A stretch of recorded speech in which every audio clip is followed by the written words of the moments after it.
Friends नमस्कार आपण मानकु मोर channel Indian flavour को बहुत बहुत स्वागत जनाऊे। फ्रेंड्स आज मुझे अति स्वादिया सिंब आलू राई रेसिपी गरम भात हो कि पखाल भात यही रेसिपीटी को निश्चित ट्राए करेंगे, बहुत भल लगे। जदि भल लगे गोटे लाइक करदेवे, नुआ था तो आगु को नुआ नुआ वीडियो देखापी चैनल टी को सब्सक्राइब करने को भूलिए नहीं। तो चलतु आज ही रेसिपीटी को स्टार्ट करवा।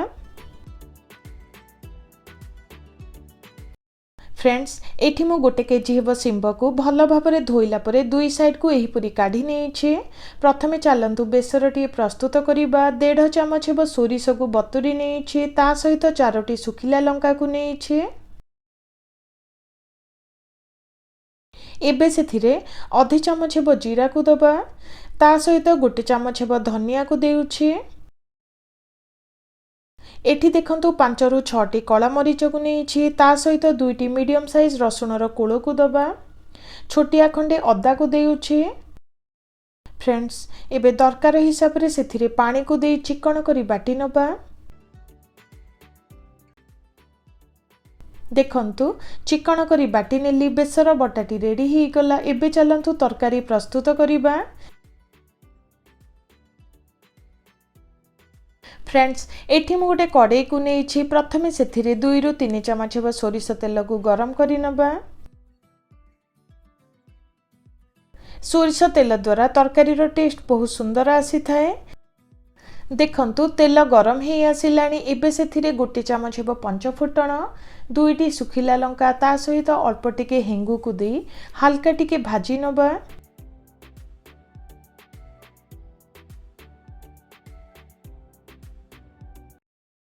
हल्का टिके भाजी नहीं। एठी देखंतु छोटिया खंडे पियाज को काटी नहीं, ताकू दे दबा।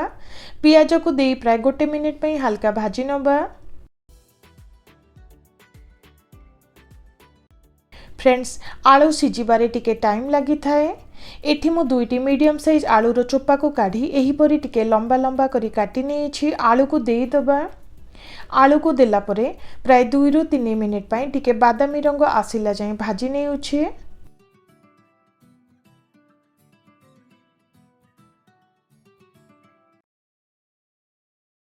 देखंतु आलू रो रंग टिके चेंज हे आसिलानी। आलू को हल्का भाजी नहीं। एबे सेथिरे सिंब को दे दबा।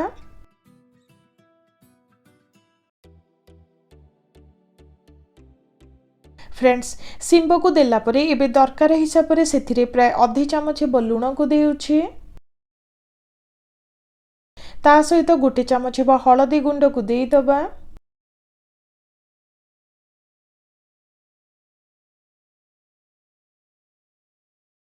देखंतु हळदी और लुण को भल भाव मिसाई नहीं। एबे कभर करी नहीं प्राय 3 रु 4 मिनिट पई भाजी नबा, जहा द्वारा सिंब और आलू हल्का टिके भाजी जिवो।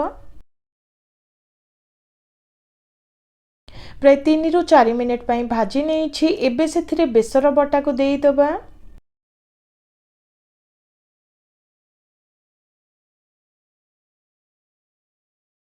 एहीपरी तरकारी को प्रस्तुत करंतु, बहुत सुंदर टेस्ट आसीबो। एठी गोटे टमाटो को काटी नहीं, ताकू दे दबा, जहा द्वारा टिके खटा खटा टेस्ट आसी थाए। पुणी थरे दरकार हिसाब रे लुण को देउछि। आउ टिके राग आनिबा पई एठी मु अधे चामच हेब लंका गुंड को देइछि, पूरा पूरी ऑप्शनल। एबे भल भाव रे सब को मिसाई नबा। आलू और सिंब सह बेसर को भल भाव मिसाई नहीं। एबे कभर करी नबा। पुणी थरे 3 रु 4 मिनिट पई कसी नबा। प्राय 3 रु 4 मिनिट पई कसी नहीं। फ्रेंड्स एबे सेथिरे दरकार हिसाब रे पानी को दबा। एठी मु गरम पानी को देइछि, जहा द्वारा तरकारी शीघ्र होई जिवो और तार टेस्ट मध्ये आसी थाए। राईटी टिके सुखिला थिले ही भल लगे, तो अल्प टिके पानी दे प्राय 4 रु 5 मिनिट पई रांधी नबा।